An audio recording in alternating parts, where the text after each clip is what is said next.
A VPN, short for Virtual Private Network, is a privacy protection tool that is quickly becoming a must-have. But why do you need a VPN, and how does it work in the first place? A VPN helps your data travel through the internet safely, without big companies or cybercriminals being able to spy on your online activities. Also, a VPN swaps the real location of your device with a new one. This way, you can virtually travel to any country around the globe. So, who can benefit from a VPN? If you're worried about your online privacy, a VPN makes sure your identity and private information are not exposed when you go online. If digital security is your top priority, a VPN gives a nice additional layer of security. It encrypts your data so nobody could see what you send and receive. If you are a human rights activist whose freedom of speech is restricted, a VPN helps you to bypass censorship and speak to the world. Or, if you're on holiday in another country, with a VPN, you can bring your home entertainment anywhere you go. Here's a pro tip: check out Surfshark VPN. It has everything you need in a premium VPN, awesome speeds, and industry-leading protection that covers all of your devices. All you have to do is click Connect. Secure your digital life and enjoy everything good that the internet has to offer with a VPN you can trust. Click link in the description and get 81% discount for your first order. Getting started.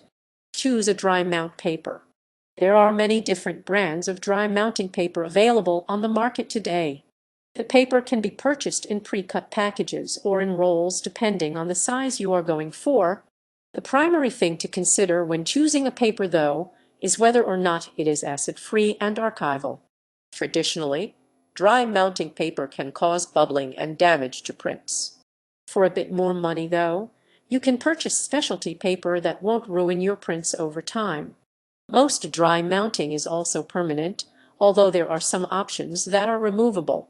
PhotoFlat is dry mounting paper that is removable with low heat after application. On the downside, if your print is exposed to sunlight or heat, it may remove itself from the backing on its own. MT5 is a permanent dry mounting paper that requires high temperatures in order to adhere to the print. The con of this paper is that the necessary high temperatures may damage or burn the print. Color Mount is a permanent dry mounting paper used specifically on resin-coated papers, but it has a very small range of adhesive temperatures. Too high will cause bubbles to form, while too low won't make the paper stick. Fusion 4000 is a permanent dry mounting plastic often considered superior to the other mounting papers, but when melted can become runny. As a result, some of the paper may transfer onto the front of the print, or the print may shift. Choose a backing. You can mount a print using dry mount paper to nearly any backing, although there are some made specifically for this purpose. Because dry mounting is permanent in nearly all cases, you need to be certain that you like the appearance of the backing you select. Visit a local art supply store to see the types of backing that are available, or make your own with thin sheets of wood or plastic. If you plan to have the edges of the backing act as a frame, be sure that they are painted in a color you like prior to mounting the print. Some dry mounting paper can be purchased in package deals along with the backing board for your print. Cut your print to size. Decide if you are going to have your print bleed mounted or border mounted. Bleed mounted is when the backing and print are exactly the same size, so there is no visible border created by the backing. Border mounting is when the backing is slightly larger than the print, so as to create a border around the edge. Cut off all excess paper from your print in either case. Cut your dry mounting paper to size. Your dry mounting paper should be the exact same size, if not only slightly smaller, than the size of your print. If you need to adjust the size of the sheet or roll of dry mounting paper, layer your print over the top and outline it. If you're worried about getting the dry mounting paper the exact same size, measure it to be 1/8 inch short on every side. This way there won't be any overlap and possible smearing of the heated paper. Prepare a clothing iron. Although you can use a dry mounting press to dry mount your prints, they tend to be very expensive and not incredibly easy to get your hands on. If you'd rather take the frugal route, a regular clothing iron will work perfectly. Use one that doesn't have a steam attachment or that allows you to turn the steam off, as any moisture used on the dry mounting paper and print will ruin it.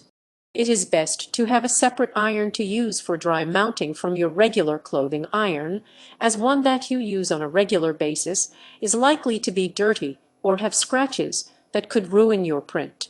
Instead of purchasing a brand new clothing iron, look for one at a local thrift store and pay half the price.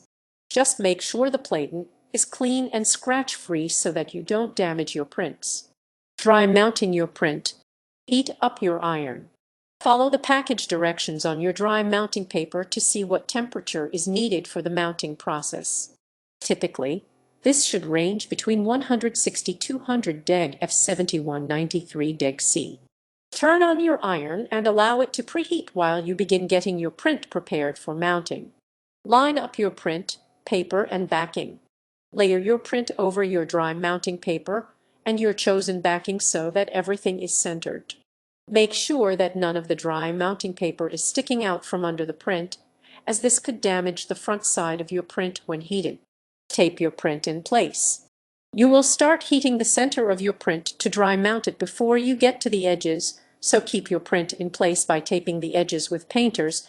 Make sure the print, paper, and backing are all secure before you begin dry mounting, because you won't be able to move them back into place once you start. Place a piece of blotting paper over your print. Although your print should withstand heat without damage, direct heat from the platen of the iron could scorch or bubble the ink or paper.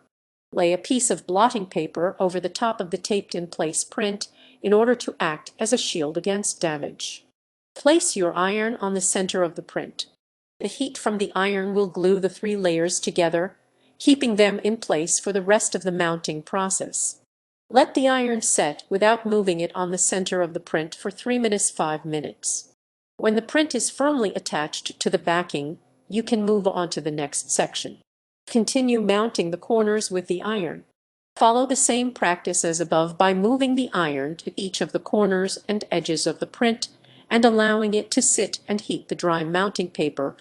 Moving the iron around or back and forth during this process will make it take longer for the dry mounting process to complete, so just watch the paper to make sure it isn't too hot without moving it.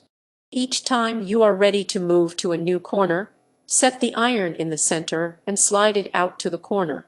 This will remove any bubbles that might have formed under the print from the dry mounting paper.